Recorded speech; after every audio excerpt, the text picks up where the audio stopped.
Ano daw ang kondisyon ko kung ako ang mamuno sa bansang ito? Isa lang kondisyon ko. Isa ang kondisyon ko, ito lang. Lahat ng budget lagay sa kamay ko. Lahat ng pera ng Pilipinas, 5.6 trillion ilagay sa kamay ko. In 5 years, gagawin kong superpower ang Pilipinas.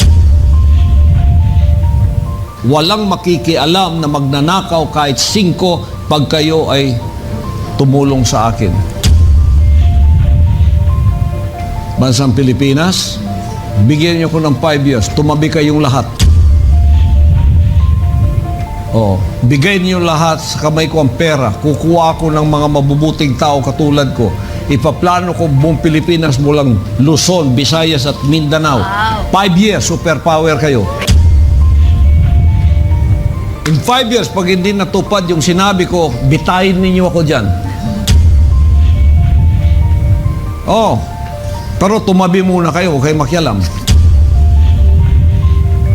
Lahat, itutok ninyo lahat ng camera sa akin kung paano kung gagastuin ang pera nyo. May nagsabi sa akin, Pastor, yung ginawa mo sa bansang Carian, lahat nakita namin, pagkaganda-ganda.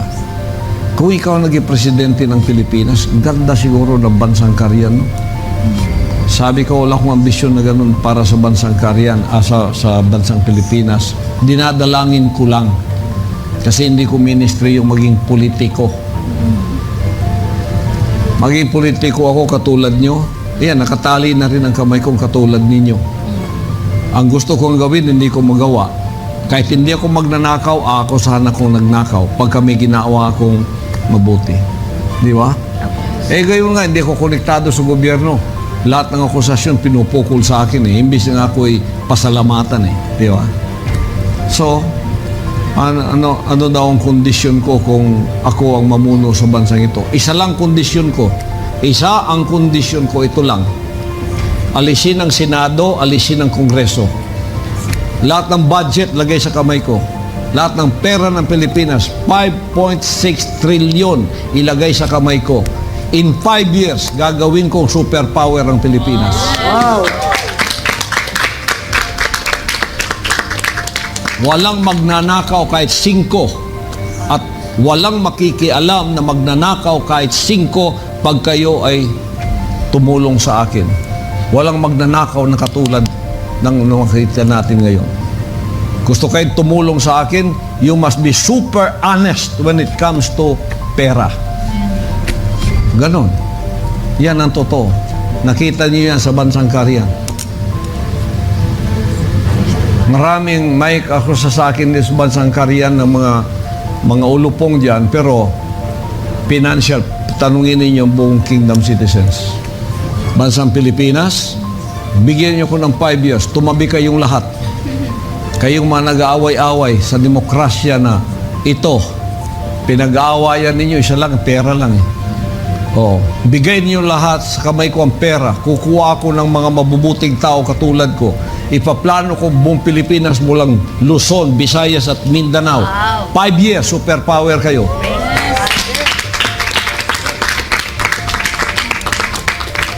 In 5 years, pag hindi natupad yung sinabi ko, bitayin ninyo ako dyan.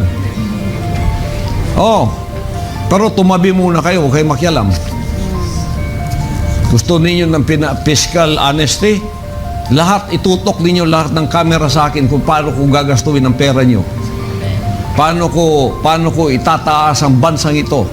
Both economically, pagkatapos aesthetically, pagkatapos infrastructure, lahat. Nakikita ninyo. Kalaki-laki ng pera na yan. Kaliit-liit ng ating bansa, pero walang nangyayari. Ako, wala akong budget sa gobyerno. By faith lang itong lahat ng sa akin. Pero nagagawa ko sa humanitarian project ko, hindi pa nyo nagawa yun. Kung bibilangin ko ilang libong sakong bigas ng naipamigay ko at lahat ng goods na naipamigay ko, hindi mo na siguro mabilang. Pero pinagmamalaki ko ba yan? Wala akong budget niyan galing sa inyo na pagkakamalan pa kung ako'y tatakbo. Kasi ganyan ang utak niyo. Pag tumulong kayo, tatakbo. Para tumakbo, para mayroong posisyon para magserbisyo? Ay, naku. Hindi, unang-una magnakaw. Hindi ko nilalahat, ha?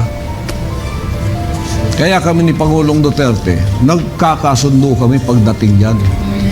May nagsabi sa akin, Pastor, yung ginawa mo sa bansang Karian, lahat-lahat nakita namin, pagkaganda-ganda. Kung ikaw naging presidente ng Pilipinas, ganda siguro ng bansang Karian. Sabi ko, wala akong ambisyon na ganun para sa bansang Karian, sa bansang Pilipinas. Dinadalangin ko lang. Kasi hindi ko ministry yung maging politiko. Maging politiko ako katulad nyo. Ayan, nakatali na rin ang kamay kong katulad ninyo. Ang gusto kong gawin, hindi ko magawa. Kahit hindi ako magnanakaw, ako sana kong nagnakaw pag kami ginawa akong mabuti. Di ba? Gayon nga, hindi ako konektado sa gobyerno. Lahat ng akusasyon pinupukol sa akin eh. Imbis na ako ay pasalamatan eh. Di ba? So, ano daw ang kondisyon ko kung ako ang mamuno sa bansang ito? Isa lang kondisyon ko. Isa ang kondisyon ko, ito lang. Alisin ang Senado, alisin ang Kongreso. Lahat ng budget, lagay sa kamay ko. Lahat ng pera ng Pilipinas, 5.6 trillion, ilagay sa kamay ko. In 5 years, gagawin kong superpower ang Pilipinas. Wow! Walang magnanakaw kahit 5 at walang makikialam na magnanakaw kahit 5 pag kayo ay tumulong sa akin. Walang magnanakaw na katulad ng nakita natin ngayon. Gusto kayong tumulong sa akin, you must be super honest when it comes to pera. Ganon. Yan ang totoo. Nakita niyo yan sa bansang Karian. Maraming mic ako sa akin is bansang Karian ng mga ulupong diyan, pero financial, tanungin ninyo ang buong kingdom citizens. Bansang Pilipinas, bigyan niyo ko ng 5 years, tumabi kayong lahat. Kayong mga nag-aaway-away sa demokrasya na ito, pinag-aawayan ninyo, isa lang, pera lang eh.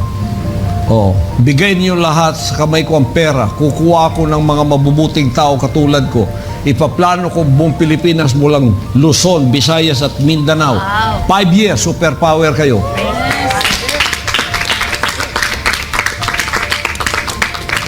In 5 years, pag hindi natupad yung sinabi ko, bitayin ninyo ako dyan. Pero tumabi muna kayo, huwag kayo makialam. Gusto ninyo ng fiscal honesty? Lahat, itutok ninyo lahat ng camera sa akin kung paano ko gagastuin ang pera nyo. Paano ko itataas ang bansang ito?